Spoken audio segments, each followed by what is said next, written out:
So the first DLC for Remnant 2 is out. I don't know how entertaining it would have been for a playthrough, so I thought I'd kind of just make like a little review and tell you guys what I thought about the DLC while showing you guys some gameplay in the background. Now the DLC is pretty short from one playthrough.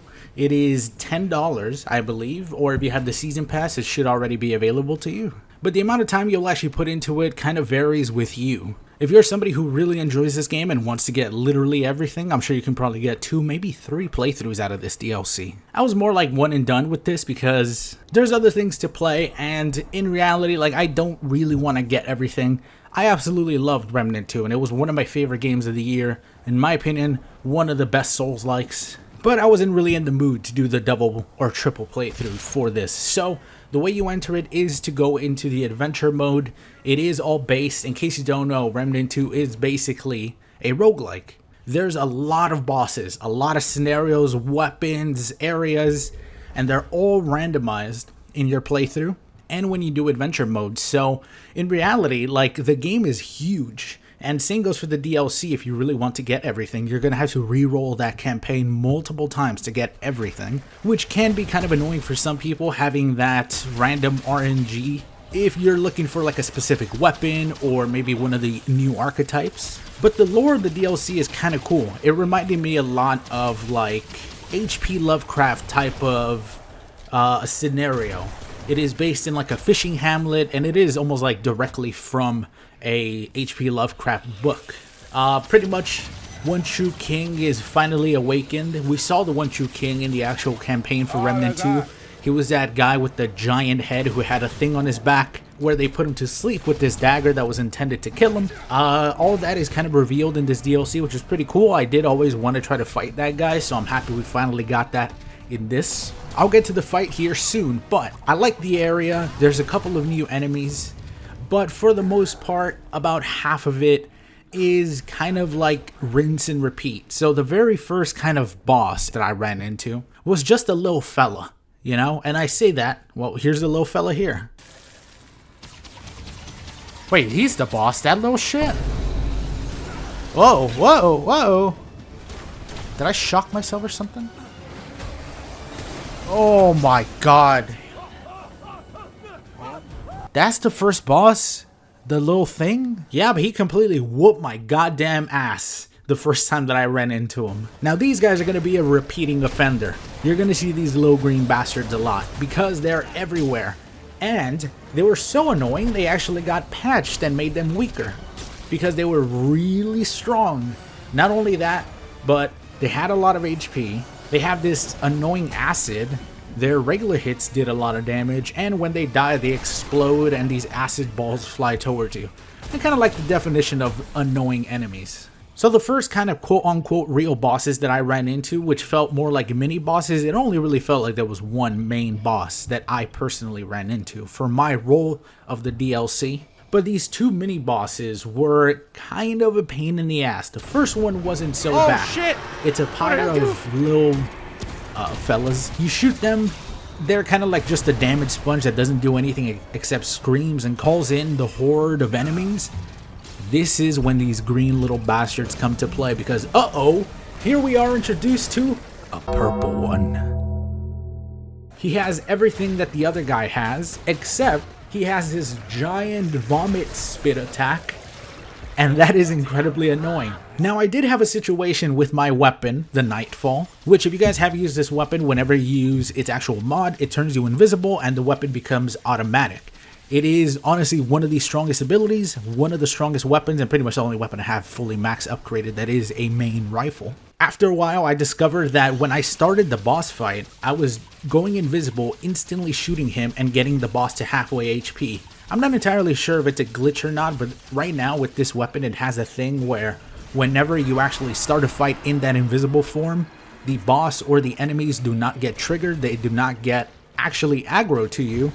Again, I don't know if that's actually intended to be like that, but what was happening was that I was basically making both hordes come out at the same time because the boss typically has 2, maybe 3 screams. So what I was doing was essentially skipping that entire first scream, and then when the second scream was supposed to happen, I got the enemies from the first scream and the second scream. which resulted in just a pure chaos mess of a boss. I will admit I was pretty damn annoyed when I was fighting that boss because I legitimately thought it was just kind of lazy, and I still think it's kind of a lazy boss in terms of it's just a damage sponge that summons enemy hordes, but it was more like I was also kind of screwing myself. So those are the first two bosses. For those two bosses, my reward was a scythe. Ah, the ritualist scythe.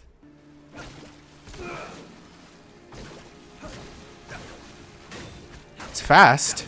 I didn't use the scythe because, well, I mean, it's a melee weapon. Nobody's really going to use melee weapons. I know there's some people who probably have melee weapon builds.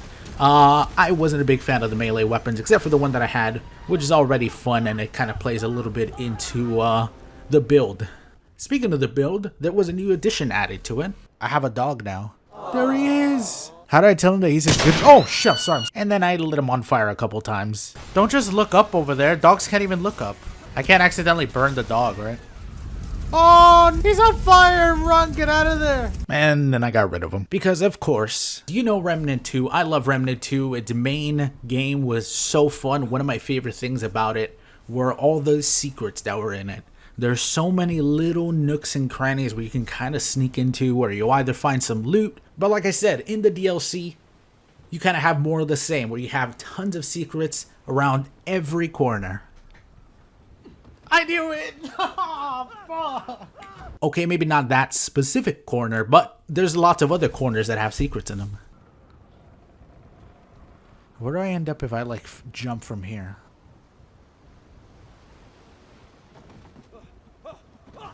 Luckily, one of the new secrets that we did find was one of the new archetypes. It's kind of interesting. It has a specific pulse attack.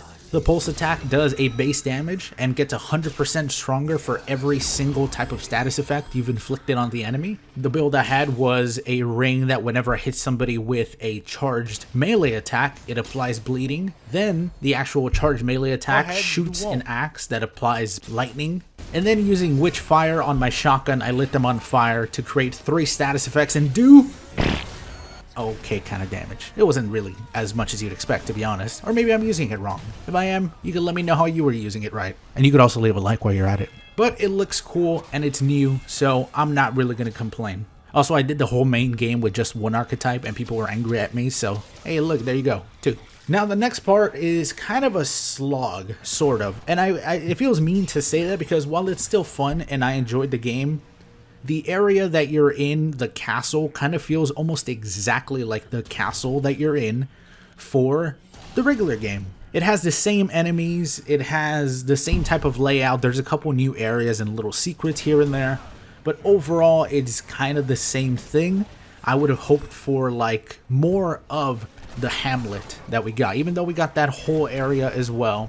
And that contained a couple of new enemies and a couple of new traversal difficulties like jumping across boats. But it is also just the first DLC, and I'm hoping that for the next, I think 2 more that we are going to be getting, which is pretty freaking dope. I'm excited for all of them. That we get new areas and it's not just kind of like a repeat of an area we had before, especially since it is, you know, I get that it's awesome, but I would have hoped to see like a whole new continent or section as you might call it. And maybe we'll get that for one of the 2 DLCs, probably the last, if any. I really kind of do hope the second DLC takes place on Earth, because I love the look of Earth when you get back there in the main game. But if you did play the main game, you'll see a lot of things that look familiar that are just in complete shambles. The one true king has finally awakened. Well, kind of awakened by that moron, who is now, hey, you're trapped because you kind of betrayed him in the first place and then you changed your mind and screwed everybody. But he's finally awakened. I don't want to get involved, see ya.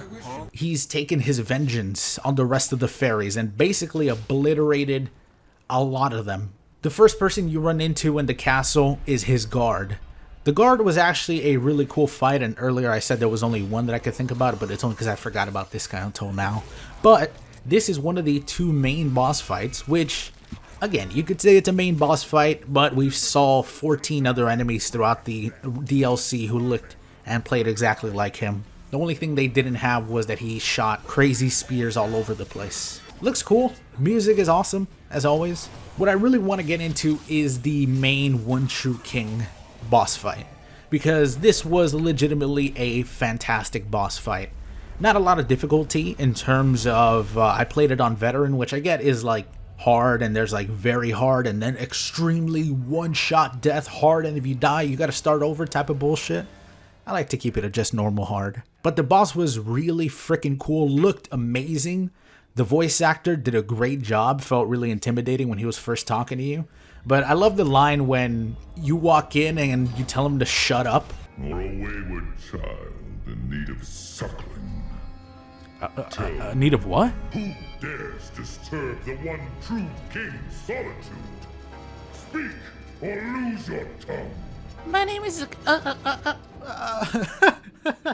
Should I say calm down, big boy?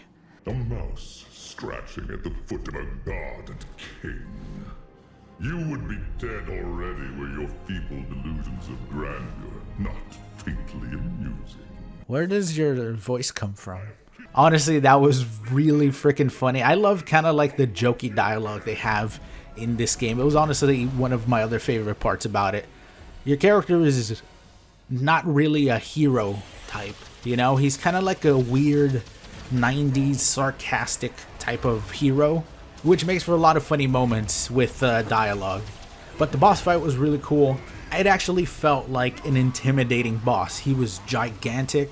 His weapon was gigantic. Every time he slammed it down, he had to dodge because it reverberated on the ground. Mechanics that you had for it were really cool. So he has his weapon, and he has a bunch of the really strong fairies attached to it. So if you shoot the weapon, I thought that it was going to break it. Turns out it breaks loose one of these little guys. They climb up his neck and actually stab him and kind of stagger him for a little bit and also take a little bit of HP away. It's a nice little feature if you don't just want to do a boss that you shoot in the face, which again, after a while gets boring, so something that kind of mixes it up and changes things up is honestly really fun and really cool. I think it took me about 4 attempts or 5 attempts to kill the boss. There's a couple of different phases to it. The first phase is kind of just smack away. The second phase, he summons a bunch of little fellas from Lawsome. You get to shoot them to get some ammo. Then he becomes more powerful and some of his attacks become bigger and scarier. I like the fact that you get to admire his sweet ass top fade. Overall, a really fun boss fight, but that was the end for my run. I didn't really get any main weapons. Almost every single thing that I got, unfortunately, was a either a mod for the weapons. I believe I got 1 mod, and I think I got 4 different melee weapons, which is a bummer because I really wanted a new primary weapon to try out, and I hope that going forward we get more primary and secondary weapons rather than melee weapons. Let's hope this is the only one where we really get this many melee weapons. Again, some people might be making melee builds. I just think they're never better than just like shooting something in the face. Either way, thank you guys so much for hanging out and watching. If you made it this far, please be sure to subscribe. Leave a like as well. Always helps out the video and helps out the channel. Thank you so much for watching. That was the Remnant 2 DLC. I'm looking forward to the second one though. Cool. Oh, no.